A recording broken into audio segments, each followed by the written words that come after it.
ഇന്ന് നമ്മൾ ഡീൽ ചെയ്യാൻ പോകുന്നത് ടെക്നിക്കൽ അസിസ്റ്റൻറ്റ് ലബോറട്ടറി അസിസ്റ്റൻറ്റിൻ്റെയൊക്കെ സിലബസിലുള്ള മൊഡ്യൂൾ 2 കോർഡിനേഷൻ കെമിസ്ട്രിയുടെ കുറച്ച് ടോപ്പിക്സ് ആണ്. സിലബസ് ബേസ്ഡ് ഫസ്റ്റ് തന്നെ വെർണേഴ്സ് തിയറിയാണ് പറയുന്നത്. വെർണേഴ്സ് തിയറി പ്രപ്പോസ് ചെയ്തത് ആൽഫ്രഡ് വെർണറാണ്. 1893 ആൽഫ്രഡ് വെർണറാണ് വെർണേഴ്സ് തിയറി പ്രപ്പോസ് ചെയ്തത്. വെർണേഴ്സ് തിയറിയുടെ കീ കൺസെപ്റ്റ് എന്ന് പറയുന്നത് പ്രൈമറി വാലൻസിയും സെക്കൻഡറി വാലൻസിയുമാണ്. വെർണേഴ്സ് തിയറി പറയുന്നത് എന്താണെന്ന് വെച്ചാൽ, ഒരു മെറ്റൽ ആറ്റം ഉണ്ടാകും, സെൻട്രൽ മെറ്റൽ ആറ്റം ഉണ്ടാവും. അതിനെ സറൗണ്ട് ചെയ്തിട്ട് ഇലക്ട്രോൺ ഡോണേഴ്സ് ആയിട്ടുള്ള ന്യൂട്രൽ അല്ലെങ്കിൽ അയോണിക് സ്പീഷ്യസ് കാണും. ആ അയോണിക് സ്പീഷ്യസ് അല്ലെങ്കിൽ ന്യൂട്രൽ സ്പീഷ്യസിന് പറയുന്ന പേരാണ് ലിഗാൻസ്. അത് ഇലക്ട്രോൺ ഡോണേഴ്സ് ആണ്. ആ ഇലക്ട്രോൺ ഡൊണേറ്റ് ചെയ്താണ് കോർഡിനേഷൻ ബോണ്ട് ഫോം ചെയ്യുന്നത്.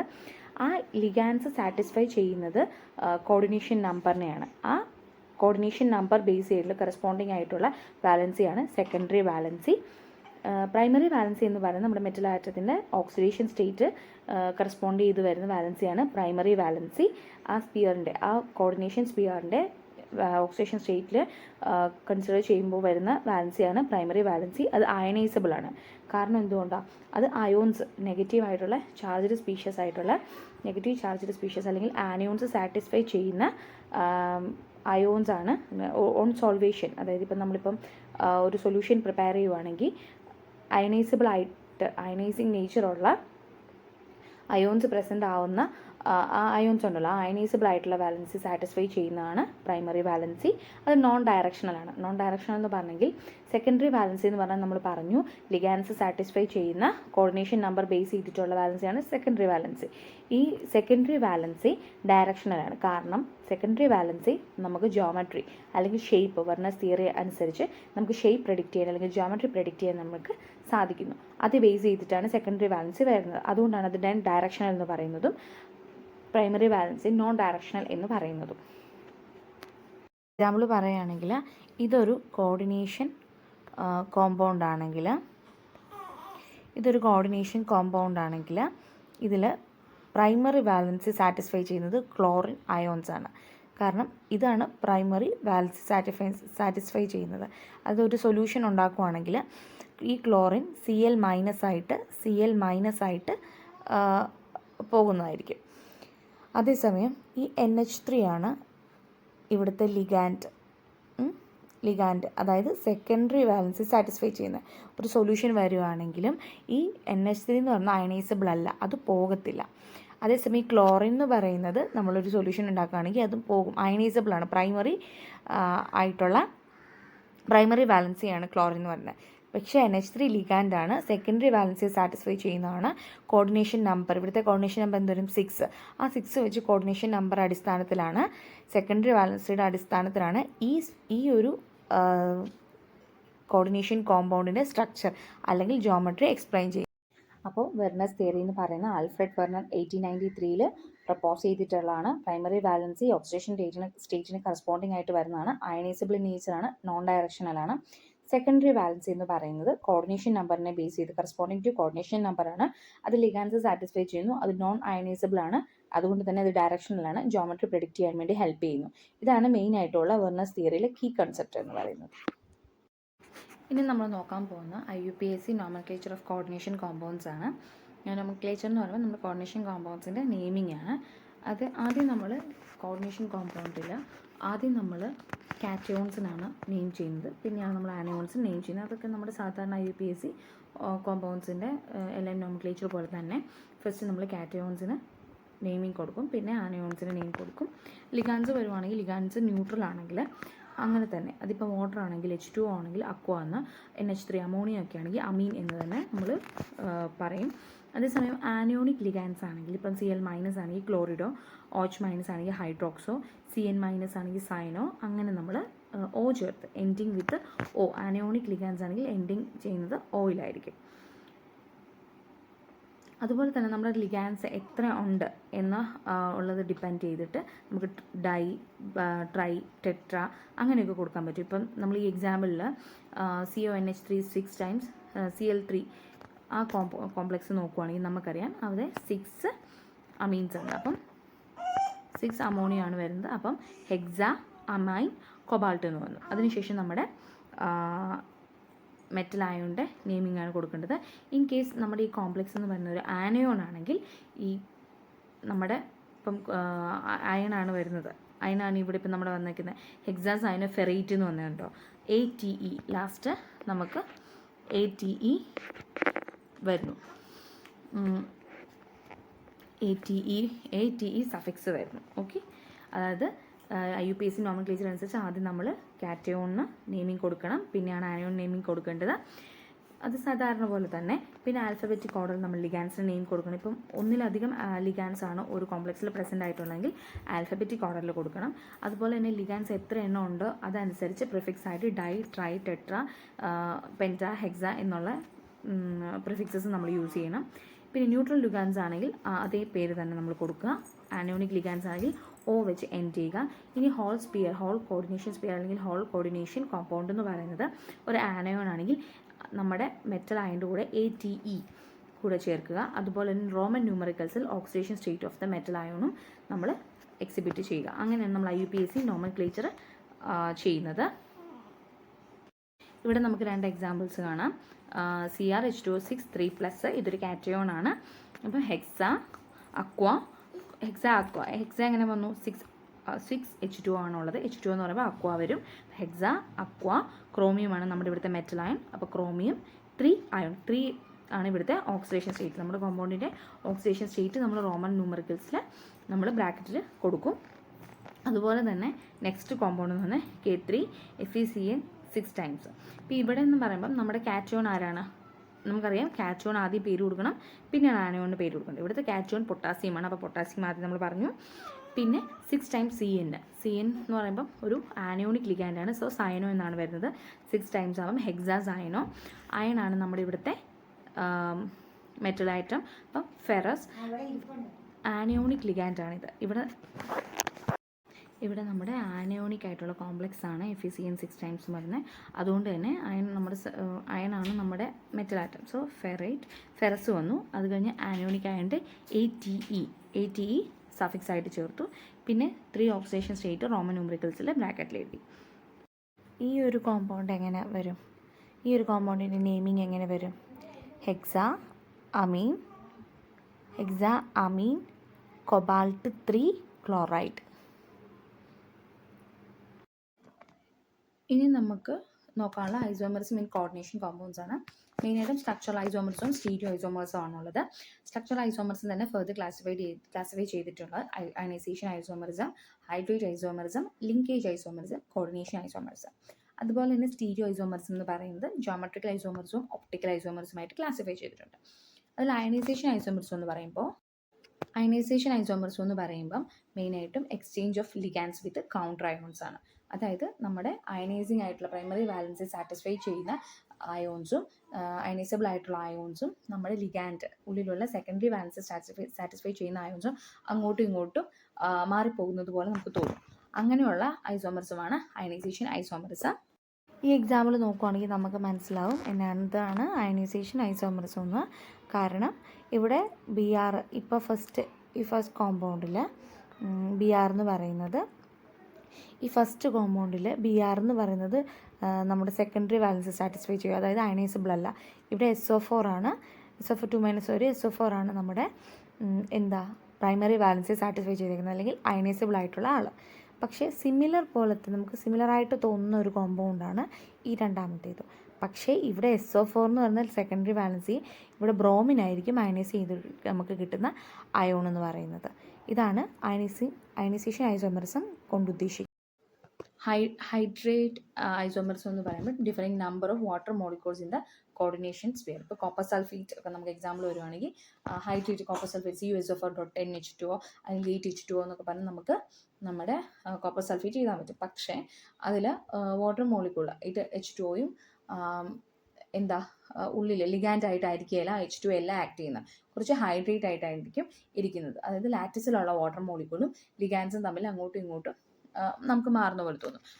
അങ്ങനെ രീതിയിൽ വരുന്ന ഐസോമറിസമാണ് ഹൈഡ്രേറ്റ് ഐസോമറിസം. ലിങ്കേജ് ഐസോമറിസം എന്ന് പറയുമ്പോഴത്തേക്കും ഈ രണ്ട് കോമ്പൗണ്ട് കാണാൻ നമുക്ക് സിമിലർ ആണെന്ന് തോന്നും. പക്ഷേ ഇവിടെ H2O എന്ന് പറയുന്നത് ഈ ഫസ്റ്റ് കോമ്പൗണ്ടിൽ നമ്മുടെ H2O എന്ന് പറയുന്നത് ഒരു ലാറ്റിസ് സ്പിയറിനുള്ളിൽ കോർഡിനേഷൻ സ്പിയറിനുള്ളിലുള്ള സെക്കൻഡറി വാലൻസി സാറ്റിസ്ഫൈ ചെയ്തിരിക്കുകയാണ്. പക്ഷേ ഇവിടെ ഹൈഡ്രേറ്റ് ആയിട്ട് ലാറ്റിസിനുള്ളിലാണ് H2O വന്നിരിക്കുന്നത്. അതുകൊണ്ട് തന്നെ ഇതാണ് ഹൈഡ്രേറ്റ് ഐസോമറിസത്തിന്. ലിങ്കേജ് ഐസോമർസ് മെയിനായിട്ടും different donor atoms from the ambidentate ligands. അതായത് ഇപ്പോൾ നമ്മൾ NO2 പറയുകയാണെങ്കിൽ നൈട്രേറ്റോ ആയിട്ടും നൈട്രോ ആയിട്ടും ആക്ട് ചെയ്യാൻ പറ്റും. അതായത് NO2-ലെ ഓയ്ക്കും ഒരു ഡോണർ ആറ്റം ആയിട്ട് ആക്ട് ചെയ്യാൻ പറ്റും, എന്നിനും ഒരു ഡോണർ ആറ്റമായിട്ട് ആക്ട് ചെയ്യാൻ പറ്റും. NO2 എന്ന് പറഞ്ഞ ലിഗാൻഡിൽ ഓയ്ക്കും എന്നിനും എയ്തർ ഒന്നല്ലെങ്കിൽ ഓയ്ക്ക് ഒരു ഡോണർ ആറ്റമായിട്ട് ആക്ട് ചെയ്യാൻ പറ്റും, അല്ലെങ്കിൽ എന്നിന് ഒരു ഡോണർ ആറ്റമായിട്ട് ആക്ട് ചെയ്യാൻ പറ്റും. അങ്ങനെ വരുന്ന ഐസോമേഴ്സം ഉണ്ടല്ലോ, അതായത് donor atom of the ambidentate ligands differ ചെയ്ത് മാത്രം വരുന്ന കോർഡിനേഷൻ കോംപ്ലക്സസിനെ നമ്മൾ ലിങ്കേജ് ഐസോമർസമായിട്ടാണ് മനസ്സിലാക്കുന്നത്. കോർഡിനേഷൻ ഐസോമർസ് മെയിനായിട്ട് ഇൻവോൾവ് ചെയ്യുന്ന exchange of ligands with 2 metal atom centres ആണ്. 2 മെറ്റൽ ആറ്റം സെൻറ്റേഴ്സിൽ നമുക്ക് ലിഗാൻസ് നമുക്ക് same ligands with 2 metal centres ആണ് നമ്മൾ കോർഡിനേഷൻ ഐസോമർസത്തിൽ ഇൻവോൾവ് ആക്കുന്നത്. സ്റ്റീരിയോ ഐസോമർസത്തിൽ നമ്മൾ ഡീൽ ചെയ്യുന്ന ജോമെട്രിക്കൽ ഐസോമർസും ഒപ്റ്റിക്കൽ ഐസോമർസും. അതിൽ ജോമെട്രിക്കൽ ഐസോമർസം എന്ന് പറയുമ്പോൾ സിസ് ട്രാൻസ് ആണ് വരുന്നത്. സിസ് ട്രാൻസ് വരുന്നത് എങ്ങനെയായിരിക്കും? സിസ് ട്രാൻസ് വരുന്നത് മെയിനായിട്ടും സ്ക്വയർ പ്ലാനർ അല്ലെങ്കിൽ ഒക്ടാഹെഡ്രൽ ജോമെട്രിയിലായിരിക്കും. അപ്പോഴാണ് നമുക്ക് മെയിനായിട്ടും സിസ് ട്രാൻസ് സെയിം സൈഡ് ഓപ്പോസിറ്റ് സൈഡാണോ നമുക്ക് നോക്കി നമുക്ക് സിസ് ആണോ ട്രാൻസ് ആണോ ഐസോമർസം എന്ന് പറയാൻ പറ്റും. ഇതിൽ നമുക്ക് ജോമെട്രിക്കൽ ഐസോമർസം കാണാൻ പറ്റും. ഒരേ ഗ്രൂപ്പ് ഓഫ് ആറ്റംസ് സെയിം സൈഡിൽ സിസും ഓപ്പോസിറ്റ് സൈഡിൽ വരുമ്പോൾ ട്രാൻസും. ഒപ്റ്റിക്കൽ ഐസോമേഴ്സ് എന്ന് പറയുമ്പോൾ കൈറാൽ കോംപ്ലക്സസ് ആയിരിക്കും. അതായത് കൈറാലിറ്റി എക്സിബിറ്റ് ചെയ്യുന്നത് നോൺ സൂപ്പർ ഇമ്പോസിബിൾ ആയിട്ടുള്ള മിറർ ഇമേജസ് തമ്മിൽ, അതായത് ഇനാൻഷ്യോമേഴ്സ്. പ്ലെയിൻ പോളറൈസ്ഡ് ആയിട്ടുള്ള ലൈറ്റ് ലെഫ്റ്റ് അല്ലെങ്കിൽ റൈറ്റിലേക്ക് റൊട്ടേറ്റ് ചെയ്യുന്നതനുസരിച്ചുള്ള ഇനാൻഷ്യോമേഴ്സ് ആണ്. അങ്ങനെ വരുന്ന കോംപ്ലക്സസ് ആണ് നമ്മൾ ഒപ്റ്റിക്കൽ ഐസോമർസത്തിൽ ഇൻക്ലൂഡ് ചെയ്യുന്നത്. അതാണ് നമ്മുടെ ഒപ്റ്റിക്കൽ ഐസോമർസം കോർഡിനേഷൻ കോമ്പൗണ്ടിൽ കാണിക്കുന്ന complexes. Stereo chemistry of complexes എന്ന് പറയുന്നത് മെയിനായിട്ടും കോർഡിനേഷൻ നമ്പർ 4-നും കോർഡിനേഷൻ നമ്പർ 6-നുമാണ് വരുന്നത്. കോർഡിനേഷൻ നമ്പർ 4-ൽ ടെട്രാഹെഡ്രൽ ജോമെട്രി വരുന്നുണ്ട്, സ്ക്വയർ പ്ലാനർ ജോമെട്രിയും വരുന്നുണ്ട്. ടെട്രാഹെഡ്രൽ ജോമെട്രിയിൽ നോൺ പ്ലാനർ ആയിരിക്കും. അതുപോലെ തന്നെ ligands R arranged in the tetrahedral fashion ആണ്. എക്സാമ്പിൾ വരുന്നത് സിങ്ക് ക്ലോറൈഡ് 2- ഒരു ടെട്രാഹെഡ്രൽ കോംപ്ലക്സ് ആണ്. സ്ക്വയർ പ്ലാനർ മെയിനായിട്ടും D8 കോൺഫിഗറേഷൻ. ഇതൊക്കെ MCQ ആയിട്ട് നിങ്ങൾക്ക് ചോദിക്കാൻ ചാൻസ് ഉണ്ട് കേട്ടോ. അപ്പോൾ അതൊക്കെ ഒന്ന് നോട്ട് ചെയ്ത് വെച്ചേക്കണം.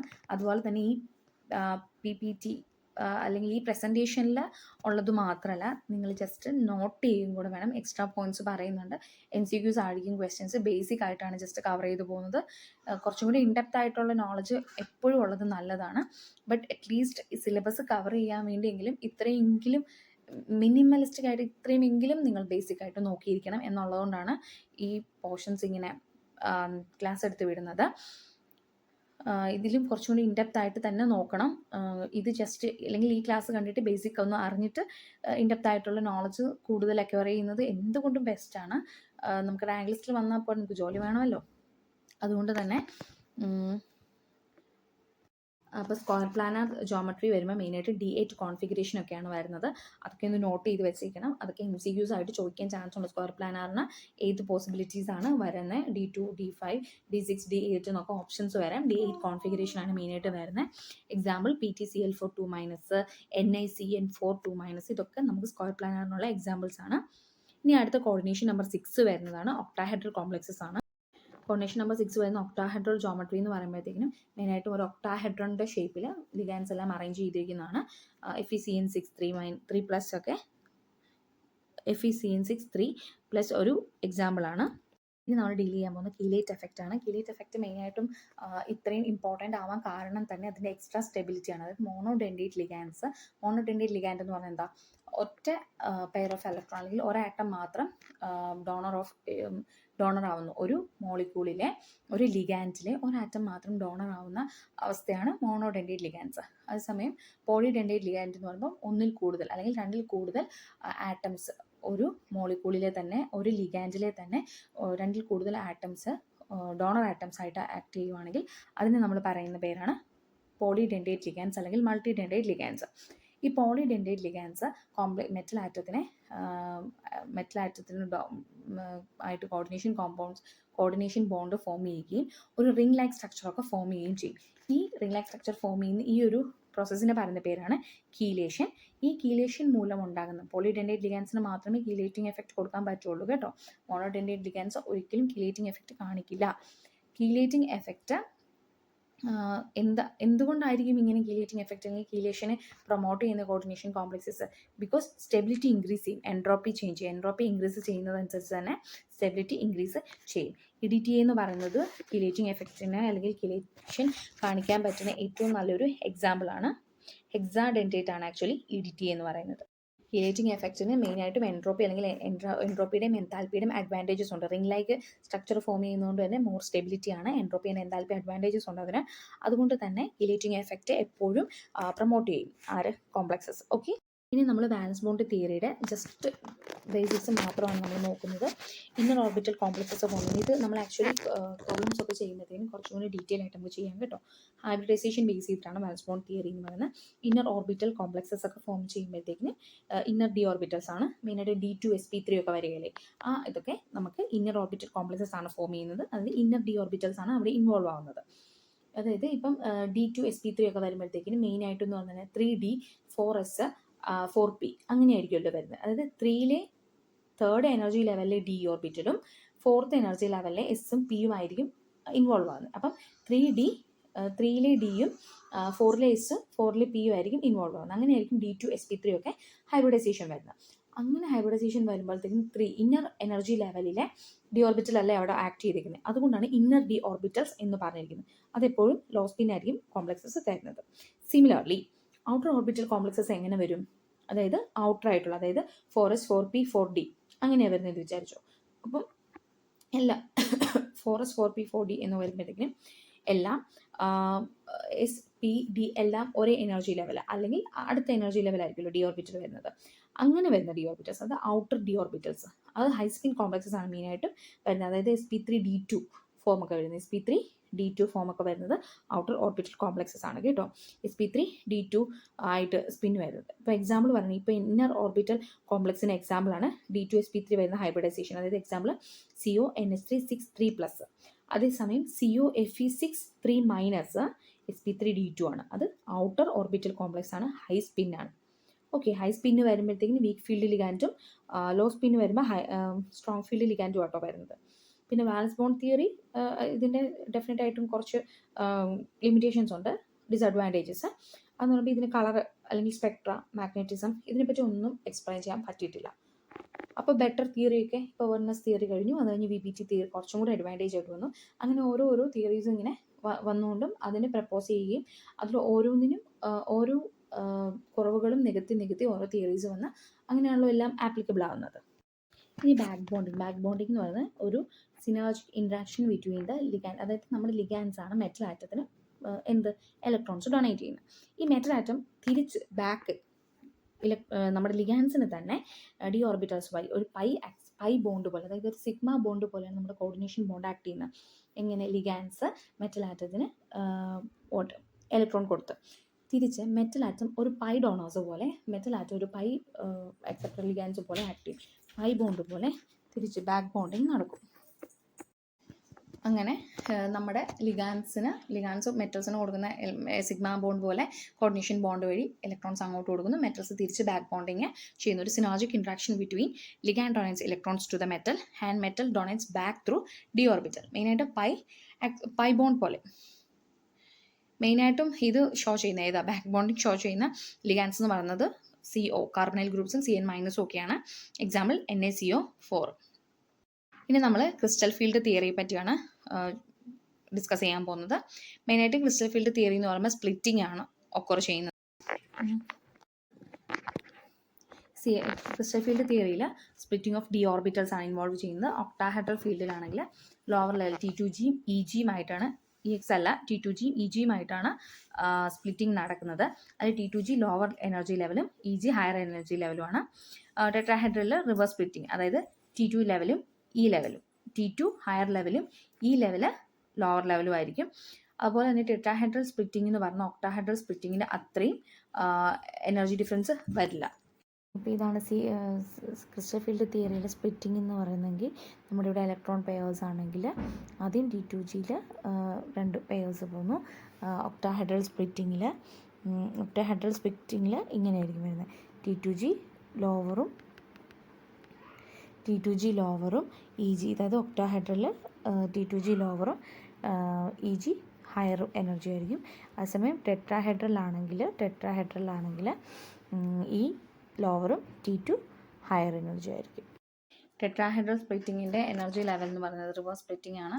നമ്മൾ പറഞ്ഞു T2 ഹയർ ലെവലും ഈ ലോവർ ലെവലും ആണ്. ഈ റിവേഴ്സ് സ്പ്ലിറ്റിങ്ങിൻ്റെ മാഗ്നിറ്റ്യൂഡ് എന്ന് പറഞ്ഞാൽ ടെട്രാഹെഡ്രലിൻ്റെ സ്പ്ലിറ്റിംഗ് മാഗ്നിറ്റ്യൂഡ് എന്ന് പറഞ്ഞാൽ ഒക്ടാഹെഡ്രലിനെക്കാട്ടിലും ചെറുതായിരിക്കും. അതായത് ഇപ്പം splitting energy magnitude of tetrahedral എന്ന് പറഞ്ഞാൽ delta T is equal to 4/9 delta O ആയിരിക്കും. O എന്ന് പറയുമ്പോൾ ഒക്ടാഹെഡ്രലിൻ്റെ സ്പ്ലിറ്റിംഗ് മാഗ്നിറ്റ്യൂഡ്.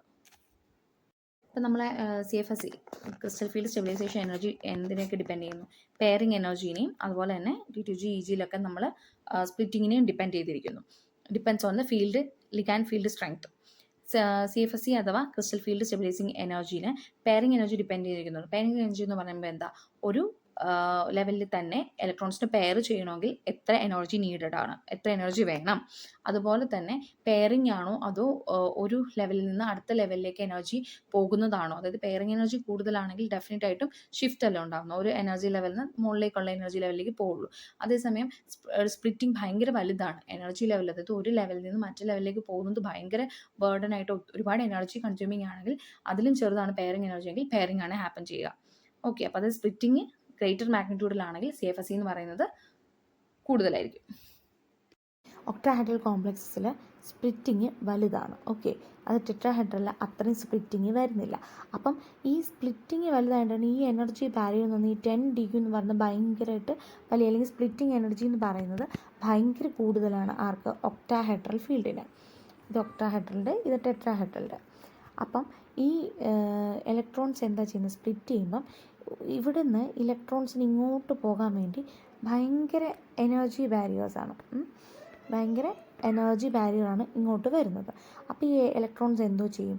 രണ്ടാമത്തെ ഇലക്ട്രോണും പെയറിങ് ചെയ്യാൻ വരും. അതായത് പെയറിങ് എനർജിയാണ് ഈ മുകളിലേക്ക് എനർജി ലെവൽ ഹൈ ആയിരിക്കുന്ന ഇതിലേക്ക് പോകുന്നതിലും എളുപ്പമായിട്ട് ഇലക്ട്രോൺസിന് ഫീൽ ചെയ്യുന്നത്.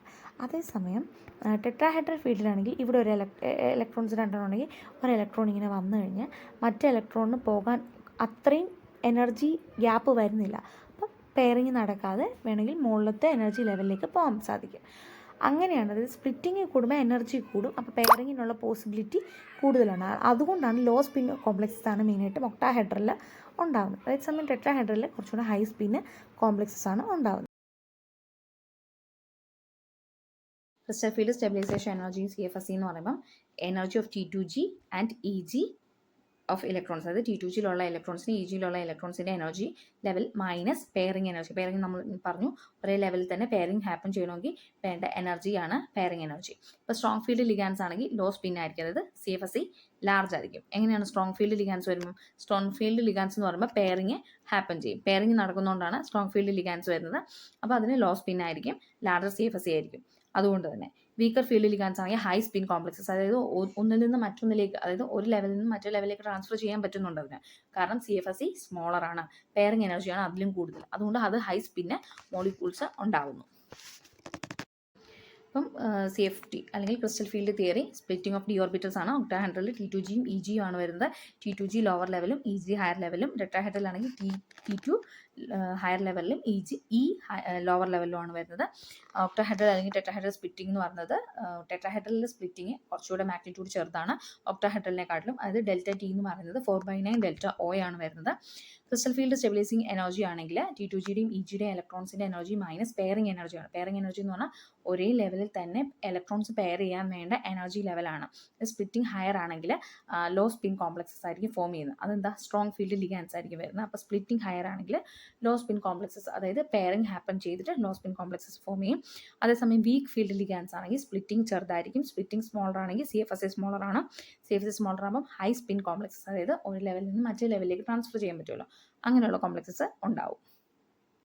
Factors affecting crystal field stabilising energy എന്ന് പറയുന്നത് ഒന്ന് nature of the ligand. Spectrochemical series അനുസരിച്ച് CN- ഒക്കെ എന്താ സ്ട്രോങ് ഫീൽഡ് ലിഗാൻഡ് ആണ്. അതേസമയം I-, BR- ഒക്കെ വീക്ക് ഫീൽഡ് ലിഗാൻസ് ആണ് കേട്ടോ. Oxidation state of the metal, metal അയണിൻ്റെ ഓക്സിഡേഷൻ സ്റ്റേറ്റ് അത് ചാർജും സൈസും മെറ്റൽ അയണിൻ്റെ ചാർജും സൈസിനെ ഡിപ്പെൻഡ് ചെയ്യുന്നുണ്ട്. അതുപോലെ തന്നെ ജോമെട്രി ഓഫ് ദ കോംപ്ലക്സ്, എന്ത് കോംപ്ലക്സിൻ്റെ ജോമെട്രി ഒക്ടാഹെഡ്രലാണോ ടെട്രാഹെഡ്രലാണോ, അതായത് ടെട്രാഹെഡ്രലിൻ്റെ സ്പ്ലിറ്റിംഗ് എന്ന് പറഞ്ഞാൽ ഒക്ടാഹെഡ്രലിനെക്കാളും ചെറുതാണല്ലോ. അതായത് ജോമെട്രി കോംപ്ലക്സിൻ്റെ ജോമെട്രി ഡിപ്പെൻഡ് ചെയ്തിട്ടാണ് എന്താ CFSE ഡിപ്പെൻഡ് ചെയ്യുന്നത്. ഇനി ഒക്ടാഹെഡ്രൽ വേഴ്സസ് ടെട്രാഹെഡ്രൽ കോർഡിനേഷൻ എന്ന് പറയുമ്പോൾ കോർഡിനേഷൻ നമ്പർ 6 ആണെങ്കിൽ ഒക്ടാഹെഡ്രലും കോർഡിനേഷൻ നമ്പർ 4 ആണെങ്കിൽ ടെട്രാഹെഡ്രലും ആണ് വരുന്നത്. ഒക്ടാഹെഡ്രൽ നമ്മൾ പറഞ്ഞു ഹയർ CFSE അല്ലെങ്കിൽ crystal field stabilising energy higher ആയിരിക്കും, കാരണം സ്പ്ലിറ്റിംഗ് കൂടുതലാണല്ലോ. മെയിനായിട്ട് ട്രാൻസിഷൻ മെറ്റൽസ് ഒക്കെ കാണിക്കുന്ന ഒക്ടാഹെഡ്രൽ കോർഡിനേഷൻ ആണ്. ടെട്രാഹെഡ്രൽ കോർഡിനേഷൻ മെയിനായിട്ടും സ്മോളർ ഫീൽഡ് സ്ട്രെങ്ത്, അതായത് ലിഗാൻസിൽ മെറ്റൽ അയൺസ് വിത്ത് സ്മോളർ ഫീൽഡ് സ്ട്രെങ്ത് ആണ് ടെട്രാഹെഡ്രൽ ജോമെട്രി കാണിക്കുന്നത്. ഇനി ജാൻ-ടെല്ലർ തിയറം അല്ലെങ്കിൽ ജാൻ-ടെല്ലർ ഡിസ്റ്റോർഷൻസ് മെയിനായിട്ടും ഉണ്ടാകുന്നത് ഡീജനറസി മൂലമാണ്. ഡീജനറസി എന്ന് പറയുമ്പോൾ ഒരേ ലെവൽ ഓഫ് എനർജി വരുന്നു, അതിൽ ഈക്വൽ അല്ലെങ്കിൽ ഒരേ എനർജി ലെവലിനെ ഈക്വൽ ആയിട്ട് ട്രീറ്റ് ചെയ്യാതെ ഇലക്ട്രോൺസ് ഒക്കെ പെയറിങ് പ്രോപ്പറായിട്ട് നടക്കാതെ വരുമ്പോഴത്തേക്കും ഡീജനറസി മൂലം, കാരണം ഒരേ എനർജി ലെവലായിരിക്കുമല്ലോ, അതിൻ്റെ സ്ട്രക്ചറിന് വരുന്ന ഡിസ്റ്റോർഷൻസ് ചിലപ്പോൾ ഇലോങ്ങേഷൻ ആവാം, ചിലപ്പോൾ കംപ്രഷൻ ആവാം, അത് ഡിപ്പെൻഡ് ചെയ്യും. ഓക്കെ, അത് ആ സ്പെസിഫിക് കണ്ടീഷനിൽ സ്പെസിഫിക് മോളിക്യൂളിനെയും ഡിപ്പെൻഡ് ചെയ്യുന്നതായിരിക്കും. ഒരേ എനർജി ലെവൽ ഡീജനറസി മൂലം ഒരേ എനർജി ലെവലിൽ അൺഈവൻ ആയിട്ട് പെയറിങ് നടക്കുമ്പോഴത്തേക്കിനും സംഭവിക്കുന്ന ഡിസ്റ്റോർഷൻസ്, ജോമെട്രിയിലുള്ള ഡിസ്റ്റോർഷൻ, അതായത് ജോമെട്രിയിലുള്ള ആ ഒരു പ്രോപ്പറായിട്ടുള്ളൊരു ജോമെട്രി ആയിരിക്കില്ല, കുറച്ച് ജോമെട്രിയിൽ ഷേപ്പിനൊക്കെ വ്യത്യാസം വരും. ആ ഒരു കണ്ടീഷനാണ് ആക്ച്വലി ജാൻ-ടെല്ലർ തിയറം പറയുന്നതും. ഡീജനറസി മൂലമുണ്ടാകുന്ന ഡിസ്റ്റോർഷൻസിനെ പറ്റി പറയുന്ന തിയറമാണ് ജാൻ-ടെല്ലർ തിയറം. ഡീജനറേറ്റ് ആയിട്ടുള്ള ഓർബിറ്റൽസ് അൺഈവൻലി ഫിൽഡ് ചെയ്യുമ്പോഴത്തേക്കിനും ഉണ്ടാകുന്ന സ്ട്രക്ചറൽ ഡിസ്റ്റോർഷനാണ് ശരിക്കും ജാൻ-ടെല്ലർ ഡിസ്റ്റോർഷൻസ്. മെയിനായിട്ടും അൺഈവൻ EG ഓക്കുപ്പൻസി വന്നിട്ടുള്ള കോംപ്ലക്സസ് ആണ്. D9 configuration, D9 D4 configuration ഒക്കെയാണ് മെയിനായിട്ടും ജാൻ-ടെല്ലർ ഡിസ്റ്റോർഷൻ കാണിക്കുന്നത്. സ്പെസിഫിക് ആയിട്ടുള്ള D4 D9 എന്നൊക്കെ ഉള്ളത് നോട്ട് ചെയ്ത് വെച്ചിരിക്കണം, കാരണം MCQ ചോദിക്കാൻ വളരെയധികം ചാൻസ് ഉള്ള ക്വസ്റ്റ്യൻസ് ആണ് കേട്ടോ ഇത്. അതുപോലെ തന്നെ ടെട്രാഗണൽ ഡിസ്റ്റോർഷൻസും ഉണ്ടാകാൻ പറ്റും. ടെട്രാഗണൽ ഡിസ്റ്റോർഷൻസ് ഉണ്ടാവാം. ടെട്രാഗണൽ ഡിസ്റ്റോർഷൻസ് മെയിനായിട്ടും ഒക്ടാഹെഡ്രൽ ജോമെട്രിയിലാണ് ഉണ്ടാകുന്നത്. ഒന്നല്ല ഒക്ടാഹെഡ്രൽ ജോമെട്രിയുടെ ഇലോങ്ങേഷൻ അല്ലെങ്കിൽ കംപ്രഷൻ മൂലം ഉണ്ടാകുന്നു ഡിസ്റ്റോർഷൻസ്, അതും അൺഈവൻലി ഫിൽഡ് ഓർബിറ്റൽസ് ആണ് കേട്ടോ. ഇൻ സ്ക്വയർ പ്ലാനർ ജോമെട്രി മെയിനായിട്ട് കാണിക്കുന്ന D8 കോൺഫിഗറേഷനുള്ള മെറ്റൽസ് ആണ്. Pt2-, നിക്കൽ 2- ഒക്കെ സ്ക്വയർ പ്ലാനർ ജോമെട്രി കാണിക്കുന്നുണ്ട്.